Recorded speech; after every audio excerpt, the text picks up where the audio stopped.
네,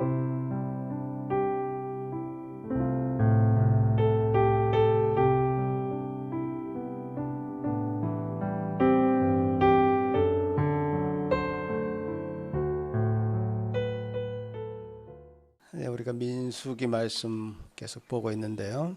그 민수기 속에 등장하는 이스라엘 백성들, 이스라엘 공동체의 모습을 보고 여러분들은 혹시 이렇게 생각할 수도 있습니다. 뭐가 그렇게 불평불만이 많아서 뭐 고기를 먹고 싶다, 뭐 이렇게 많은 불평을 하는가?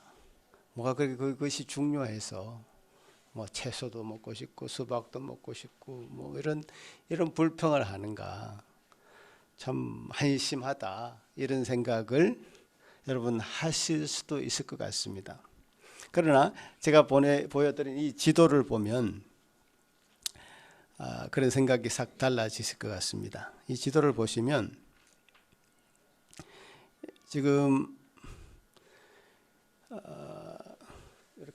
이렇게 된 여기 시나이 반도인데, 이스라엘 백성들이 이 지역에서 40년 동안 이렇게 헤매고 돌아다니는 것 아니겠습니까? 근데 이 지역의 색깔을 보시면 아주 회색깔입니다.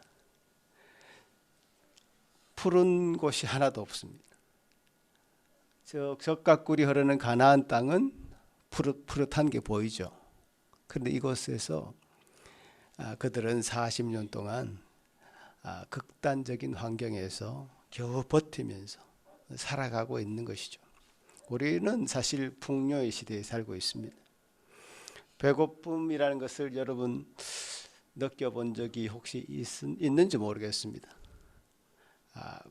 목마름, 갈증을 극심하게 느껴서 죽을 것 같다라는 그런 느낌을 가져본 적이 여러분 있는지 모르겠습니다. 사실 뭐가 고생인지 잘 모르는 세대가, 뭐 저도 마찬가지 그런 세대고, 우리는 그런 풍요의 시대에 살고 있습니다. 극단적인 환경에 들어가 보면 왜 그렇게 참 먹을 것이 그렇게 중요하고 그것 때문에 불평하고 그것 때문에 그야말로 스트라이크를 하는지 조금 이해를 할 수 있습니다. 군에 있을 때 일주일 동안 잠을 못 자고 그 유격 훈련 해보고, 이런 생각들 지금 생각해도 끔찍하지만 그런 경험을 해본 것과 안 한 것은 천지 차이인 것 같아요. 금식 기도를 한번 해보면 배고픔이 뭔지를 느낄 수 있죠.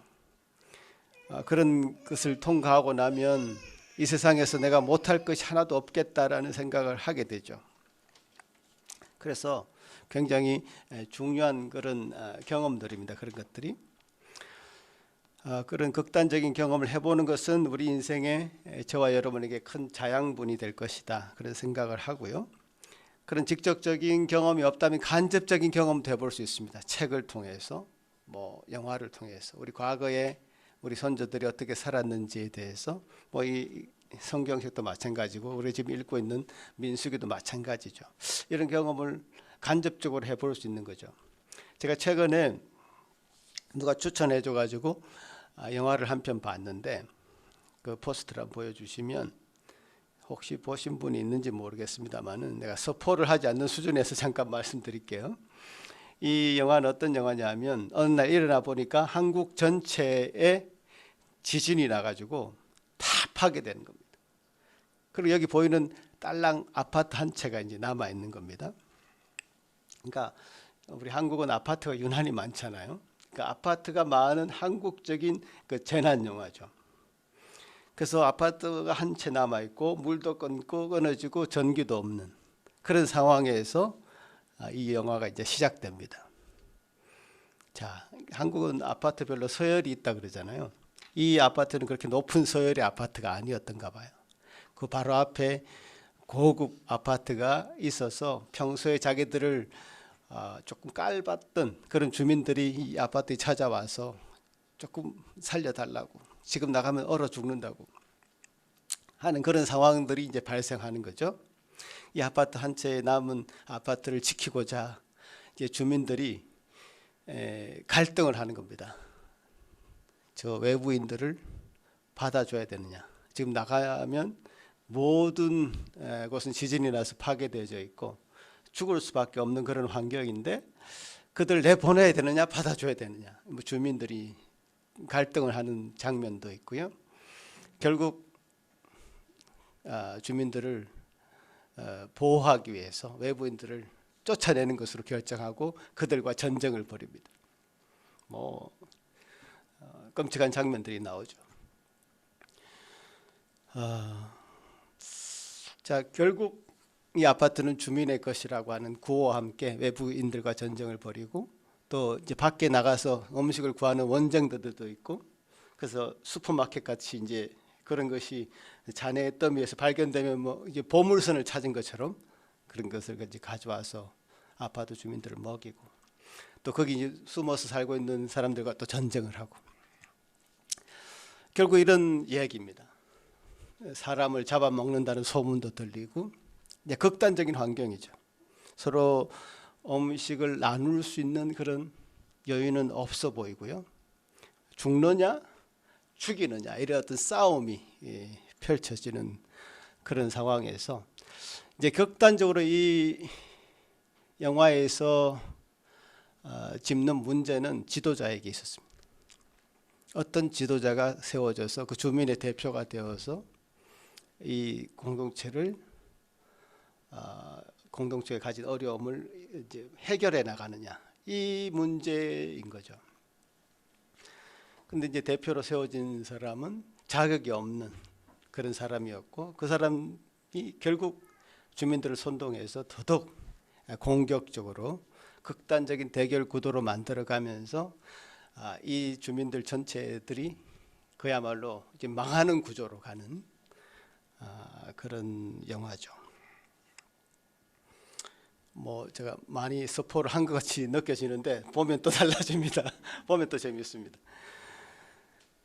배우들이 뭐 영화를 연극을 그걸 이제 연극을 잘하기 때문에 근데 이런 극단적인 환경에 처하면 인간은 이제 그 본성대로 이제 행동하게 된다는 상황이죠. 그래서 오늘 민수기에 나오는 이 이스라엘 공동체가 맞이하고 있는 이 극단적인 환경이 이와 비슷하다는 거죠. 사방을 둘러봐도요, 먹을 게 하나도 없는 가만 아주 극단적인 상황에 처해 있는 겁니다. 광야뿐이었죠. 이 극단적인 이스라엘 공동체가 처한 상황에서 그들은 어떻게 불평불만을 할 수밖에 없고 그런 가운데 이 지도자가 가지고 있는 그 역할이라는 것은 굉장히 중요했던 겁니다. 그런데 하나님께서는 이런 공동체를 하나님의 방법대로 또 하나님의 원리대로 지키고 보존하신다는 겁니다. 오늘 본문의 핵심은 잘못 세워진 공동체 리더에 의해서 이 콘크리트 유토피아는 멸망으로 가게 되지만 하나님께서는 겸손한 지도자, 온유한 지도자를 통해서 세워가시고 이제 보존해 가신다는 것이 이 오늘 본문의 핵심적인 내용이 되겠습니다. 그러니까 겸손함의 원리, 그러니까 온유함의 원리가 이 공동체를 보존하는 가장 중요한 이제 원리가 되겠다는 것이죠. 그 내용을 한번 살펴보면요. 민수기 12장은 이스라엘 공동체를 지금 이끌고 있는 모세를 그 누나인 미리암과 또 아론이 비판하면서 시작합니다. 그 비방의 내용이 뭐냐면 모세가 구스 여인과 결혼했다라고 비판한 겁니다. 자, 모세가 구스 여인하고 결혼한 것 이게 비방할 만한 일인가 아닌가 이걸부터 한번 따져봐야 되겠죠. 어떤 지도자가 잘못을 했으면 그것을 그냥 눈 감고 입을 닫아야 되는가 라고 이제 의문을 품을 수가 있는 겁니다. 그 아론과 미리암이 그야말로 정당한 비판을 하고 있는 것인지 정당한 비방을 하고 있는 것인지 우리가 한번 생각을 해봐야 될 것 같습니다. 자, 구스는 이디오피아, 지금 아프리카의 이디오피아를 가리키는 말이죠. 그래서 모세가 구스 여인과 결혼했다는 것은 모세가 이방 여인과 결혼했다는 그런 의미가 되겠죠. 자, 그러면 모세가 이방 여인과 결혼한 것이 잘못인가? 자, 이 구스 여인을 일컬어서 학자들이 조금 의견이 갈리는데요. 이 사람이 도대체 누구냐? 모세는 이미 이집트에서 탈출해서 자기 이제 마흔 나이에 그 이집트 사람 관리를 한 사람 죽이고 도망갔을 때에 미디안 광야에서 이미 십보라라고 하는 여인하고 결혼을 했단 말이에요. 이드로의 딸 십보라하고 결혼을 했는데 이 구스 여인이 십보라를 가리키는 말이냐?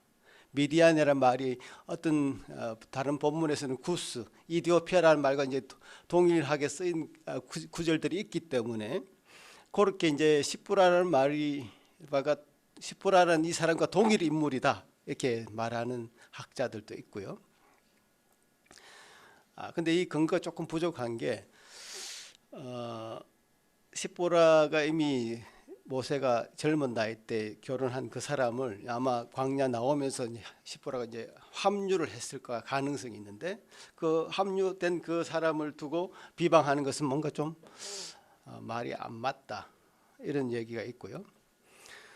그래서 더 합리적인 해석은 십보라가 죽고 나서 모세가 다시 이 구스 여인과 결혼했을 것이다 이런 얘기가 더 성경학자들 사이에서는 받아지는 그런 의견입니다.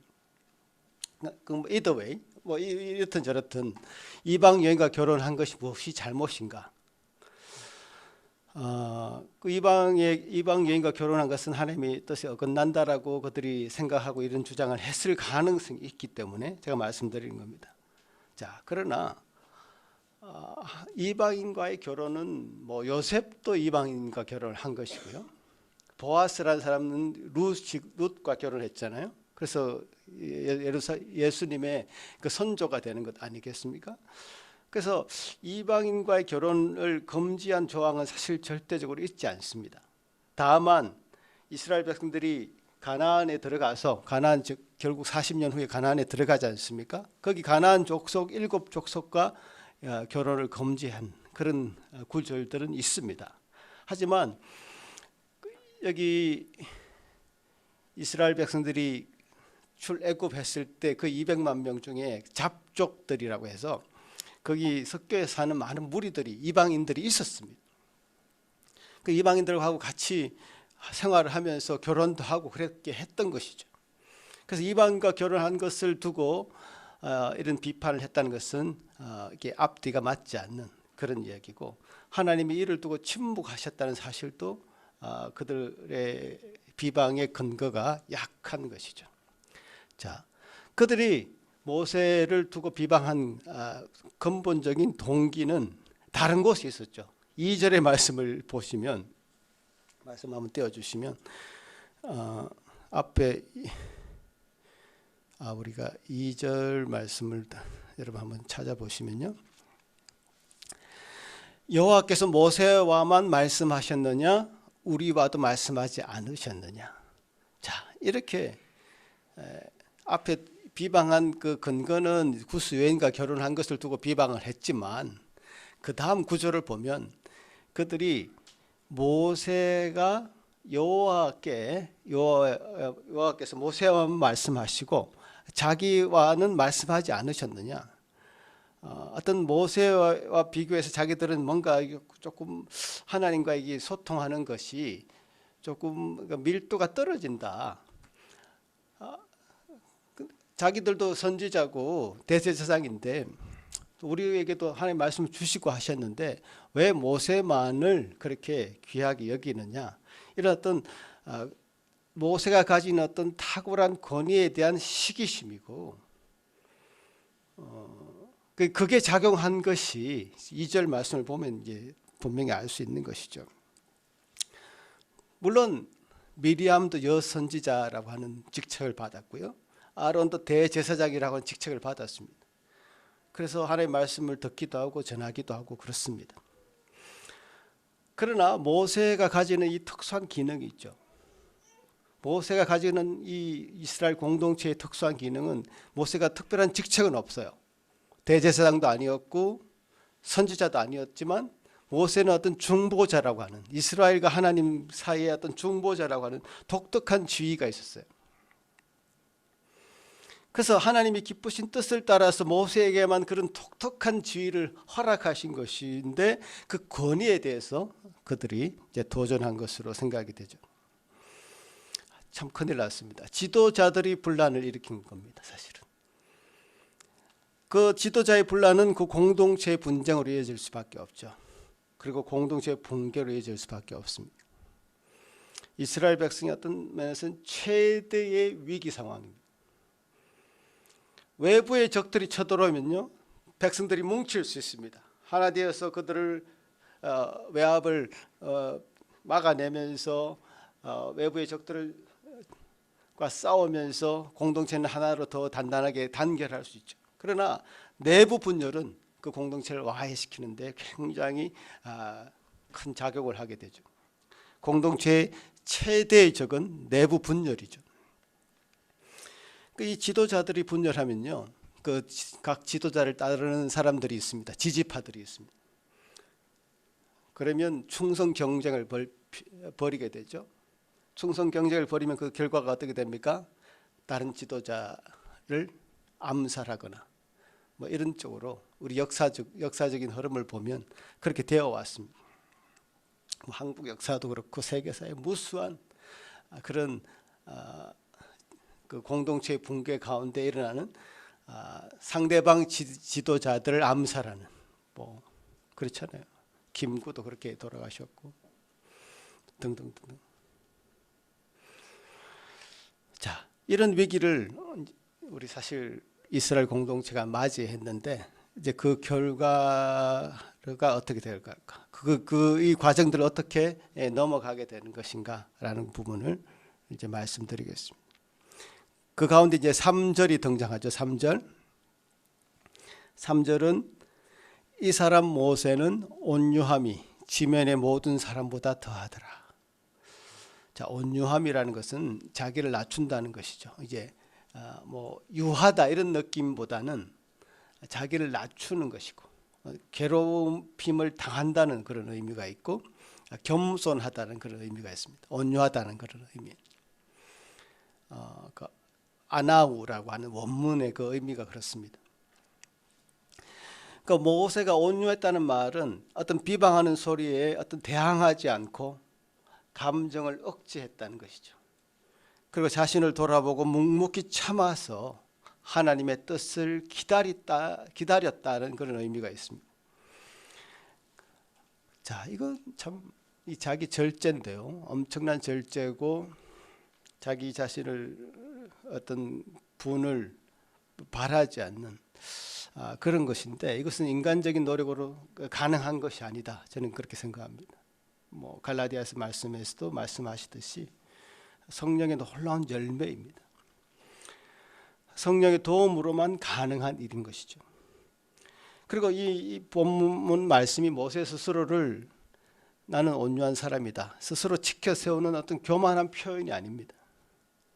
그 상황을 객관적으로 파악하는 모세의 어떤 자기 스스로의 어떤 심적 고통을 깊이 있게 다룬 표현이다. 이것은 모세는 온유하다라는 이 표현은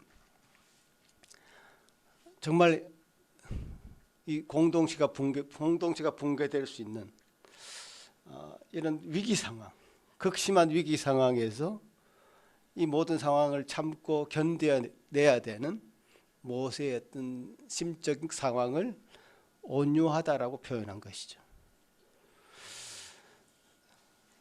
모세의 이 온유함, 그러니까 겸손함이 하나님이 이 사건에 직접 개입하게 되는 계기가 됩니다.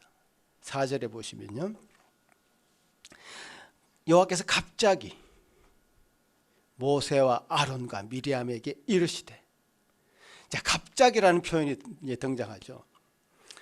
이제 원문 뜻은 이제 눈 깜빡할 동안, 그러니까 준비할 시간 없이 이 세 사람도 하나님이 이렇게 이 일에 직접 개입하실 것이라는 것을 눈치채지 못한 그때에 갑자기 모세와 아론, 미리암을 이제 부른 것입니다.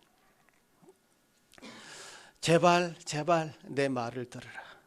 부탁하건대 내 말을 들으라. 인간적으로 비방하고 어떤 비판해서 해결될 문제가 아니다. 그런 것을 삼가하고 공의로우신 하나님의 말에 귀를 기울이라. 하나님의 말씀은 모든 인간의 어떤 일에 최종적인 결정권을 가지시는 말씀이기 때문에 그렇습니다. 하나님 이렇게 말씀하십니다. 내가 너에게 선지자를 주어서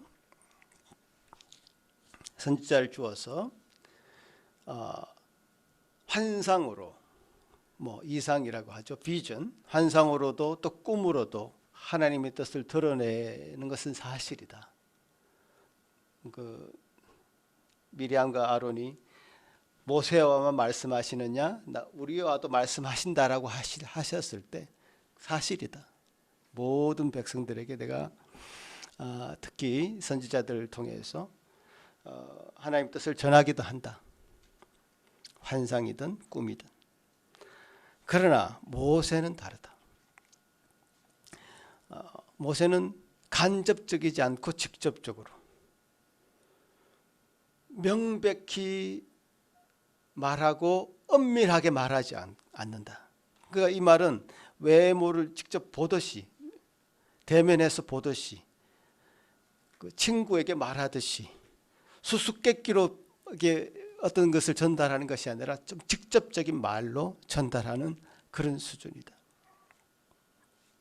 그러니까 하나님께서 개입하셔서 모세와 너희들은 다르다라는 것을 분명하게 얘기하시죠.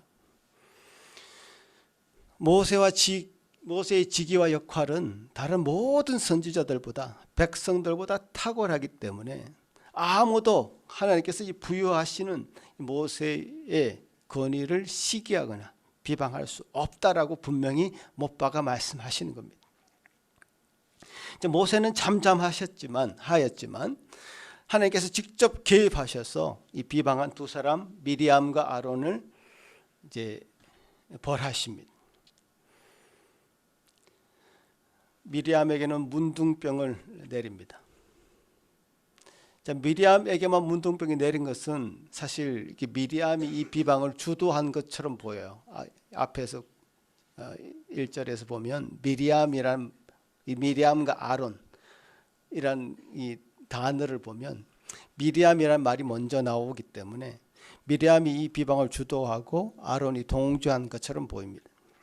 그래서 미리암에게 더 가혹한 형벌을 내린 것으로 보입니다. 또 대제사장은 대제사장 역할이 있기 때문에 그런 병은 갖지 않았지만 아마 심적으로도 극심한 고통을 아론도 경험했을 것이다. 그것이 형벌이죠.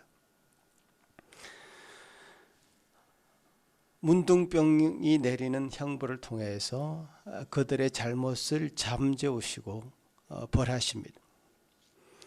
문둥병을 발견한 미리암의 문둥병을 발견한 아론이 동생인 모세에게 나아갑니다. 11절 말씀을 또 한번 보시면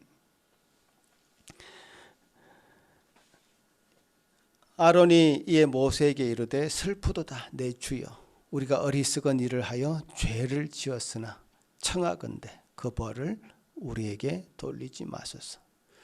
자, 아론이 이 문제를 두고 하나님 앞에 직접 나아가지 않고 모세에게 들고 나갑니다. 이게 하나님과 백성 사이의 어떤 중보자적인 역할이라고 하는 모세의 독특한 위치를 생각해 볼 때 그것이 맞는 거죠. 모세에게 들고 나갑니다. 그리고 아론이 사실 동생인 모세에게 내 주여 아도나이 주여라고 하는 표현을 씁니다. 그래서 모세가 차지하는 이 구약 성경에서의 독특한 위치를 여러분 이해하고 이 본문을 잘 접근해야 되는데요.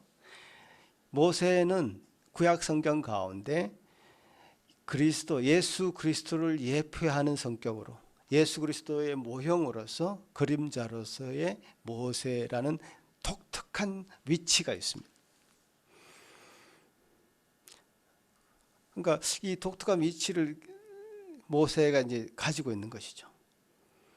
그래서 우리가 모세를 생각할 때는 이 백성과 하나님과 사이에 중보자로서 연결고리 역할로서 위치하고 있는 예수 그리스도를 이제 떠올리시면 제일 적합합니다.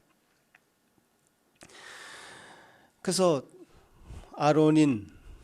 아론도 대제사장이지만 대제사장이 하나님 앞에 직접 이 문제를 들고 나가는 것이 아니라 모세에게 들고 나가서 내 주여, 이 어리석은 일을 하였으니 우리가 죄를 지었으니 그 벌을 우리에게 돌리지 말아달라. 죄를 지었으면 벌을 받는 것은 마땅하죠.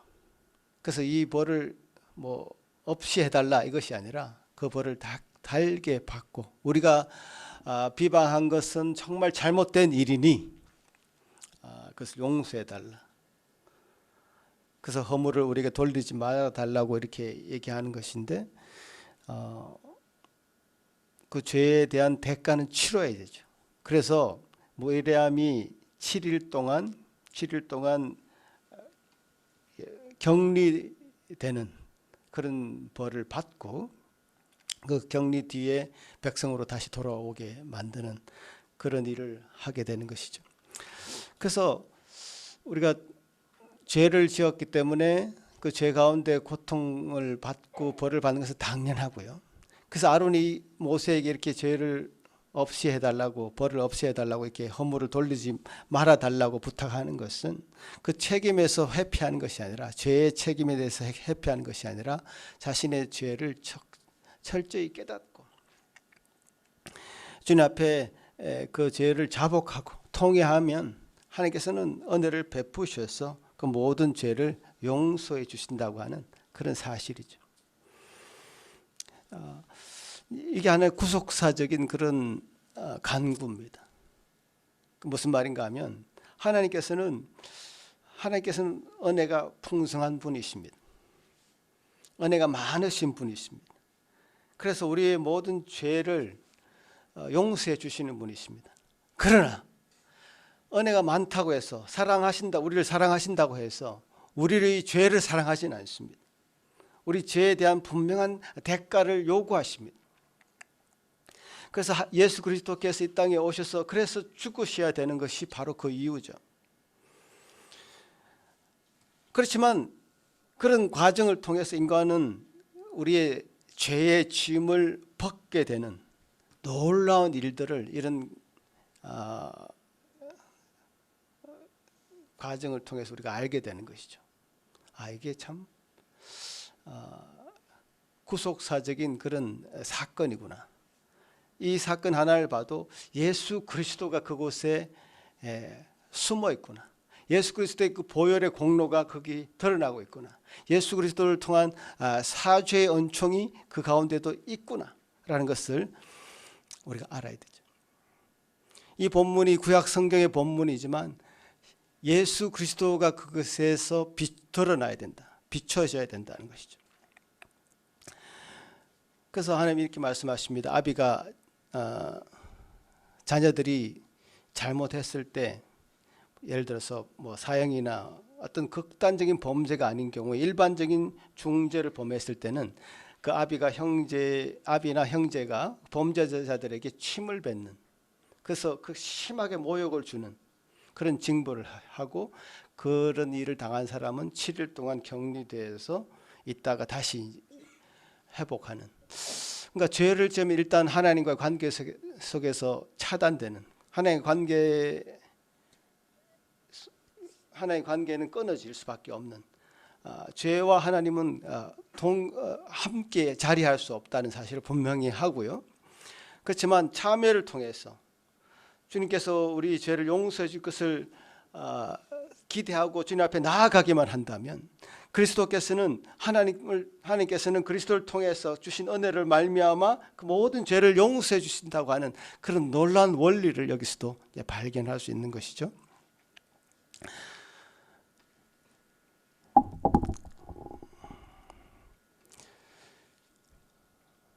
자, 이런 민수기 12장의 말씀을 통해서요, 우리가 배워야 되는 한 가지 원리가 있습니다. 지구상에 존재하는 어떤 공동체라 할지라도요, 이 공동체가 하나님의 뜻으로 세워졌다 할지라도 이런 일은 발생합니다. 어떤 공동체라도, 심지어 우리 교회 안에서 또 이런 일이 일어났다고 해서 놀라서는 안 됩니다. 우리는 그렇지 않아, 이렇게 말할 필요도 없습니다. 인간이라면 지도자들이 분열할 수도 있고 분란을 일으킬 수도 있고 그렇습니다. 문제가 아니라 그 문제를 어떻게 해결해 나가느냐가 훨씬 더 중요하다. 이 모든 문제의 핵심이 바로 거기에 있죠. 어떻게 해결해 나가는가.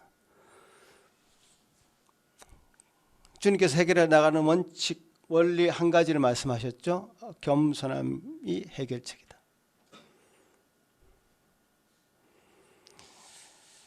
앞에서 말씀드린 것처럼 모세는 예수 그리스도의 그림자 역할을 한 인물이죠. 인류의 죄 문제를 해결할 수 있었던 것은 성자 그리스도께서 이 땅의 죄인의 모습으로, 천한 모습으로 겸손하게 오셨기 때문에 가능한 일이었습니다. 인류의 죄는 어떤 것으로도 해결할 수 없었습니다. 자기 스스로 이 죄의 짐을 벗고 싶어도 벗을 수 없었습니다. 그러나 그리스도께서 이 땅에 오신 그 일, 겸손하게 이 땅에 오신 그 일, 아기 예수의 모습으로 겸손하게 오신 그 일, 그 일을 통해서만 이 인류의 모든 죄의 문제가 해결될 수 있었던 것이죠. 예수 그리스도, 그분은 이 아기의 모습, 구유에 누이신 그 아기의 모습으로 이 땅에 오셨고요.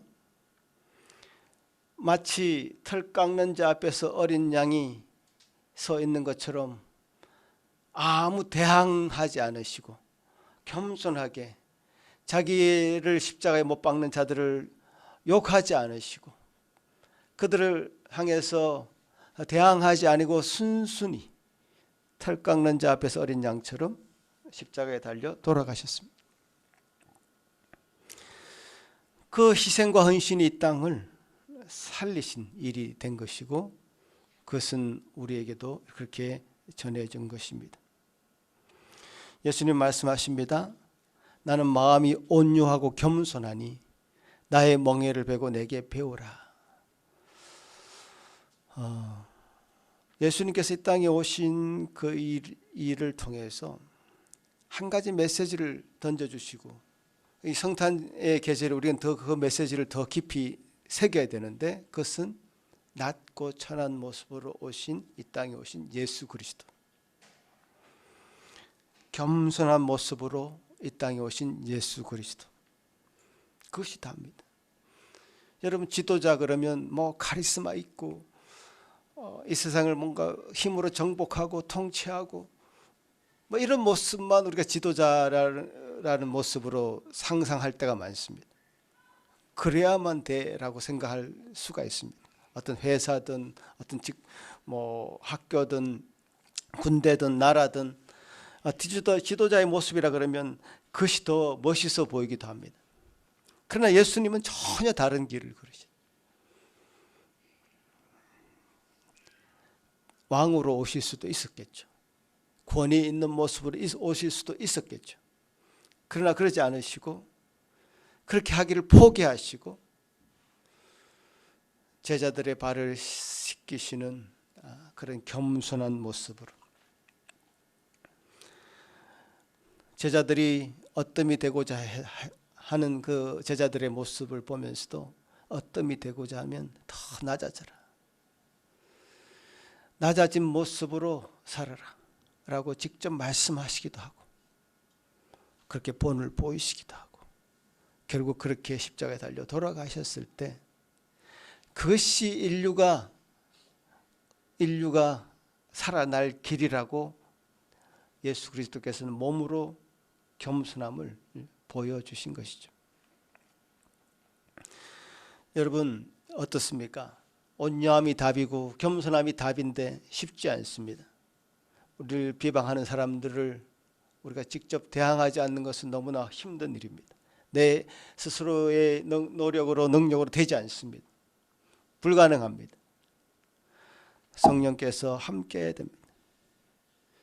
우리는 영문 모르고 비난을 당할 때가 있고 참소를 당할 때가 있습니다. 그 억울함과 그 분함을 우리 마음으로 해결하려고 하다가 더 우리 마음이 지치고 그래서 자신도 망가지고 그 공동체도 무너지게 됩니다. 그것이 우리의 모습입니다. 그것을 인정해야 됩니다. 그래서 주님 앞에 이 문제를 들고 나가서 주님이 원하시는 방식으로 해결해야 됩니다.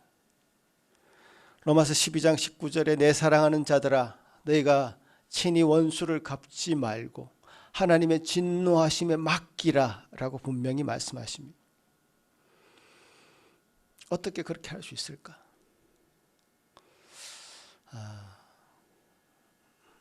우리 인간의 본성으로는 할 수 없다고 인정하고 겸손하게 모세처럼 엎드리셔야 됩니다.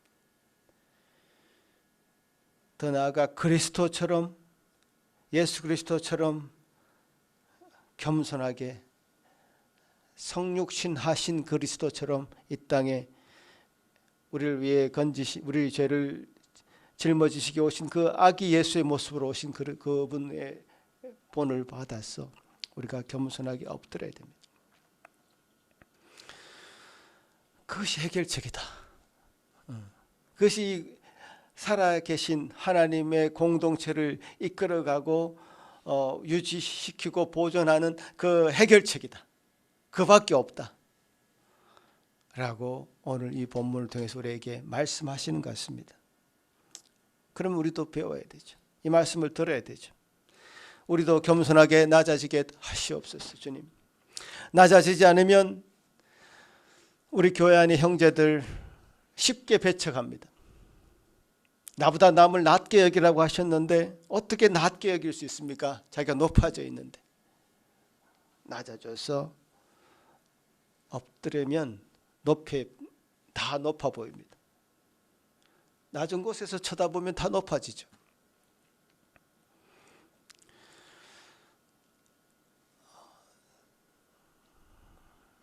부탁하건대 저와 여러분은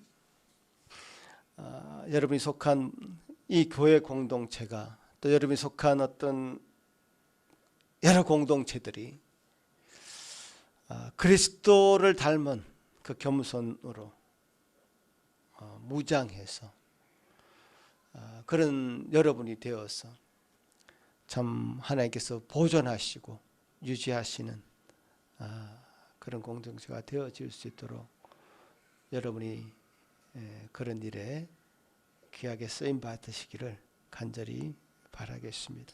같이 한번 조용히 묵상으로 기도하기를 원하는데요. 여러분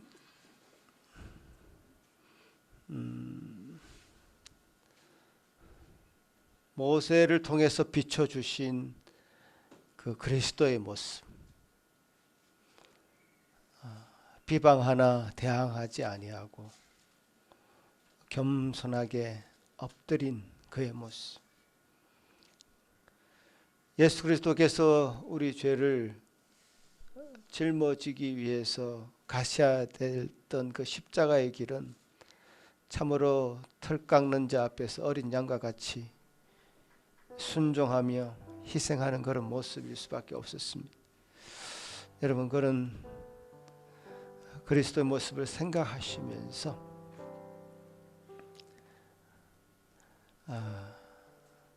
내가 어떻게 우리 교회 공동체를, 내가 속한 모든 공동체를 위해서 희생하고 섬겨야 될지 한번 주님 앞에 조용히 묵상하며 기도하는 시간을 갖도록 하겠습니다.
하나님 아버지, 하나님께서 친히 세우신 이 교회를 친히 보존하여 주시고 지켜주시옵기를 간절히 소망합니다. 주님의 뜻으로 세워진 교회가 주님의 뜻으로 운영되게 하시고 주님의 뜻으로 주님의 원하시는 곳까지 나아갈 수 있도록 도와주시옵소서. 아버지 하나님, 그 중심 원리에 그리스도처럼 낮아져라, 그리스도처럼 겸손하여져라, 그리스도처럼 온유한 그런 심령으로 서로를 대하라고 말씀하고 계십니다. 오 주님, 참 우리가 그리스도를 따르는 자들 아니겠습니까? 그래서 그리스도인이란 직책을, 칭호를 우리가 얻지 않았습니까? 주여 도와주시옵소서. 주님을 온전히 따라가는 저희 모든 주의 제자들 되게 하여 주시옵기를 소망합니다.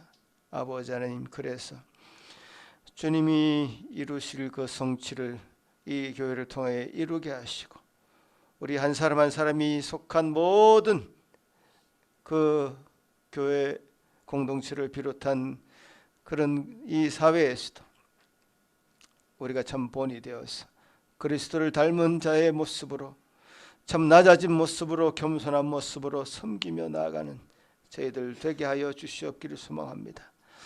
참 이 교회를 통해서 주님이 세우신 공동체의 아름다움을 맛볼 수 있는 은혜를 허락하여 주옵소서. 그 은혜를 누리며 나아갈 수 있도록 도와주옵소서. 감사하고 예수님 이름으로 기도합나이다. 아멘.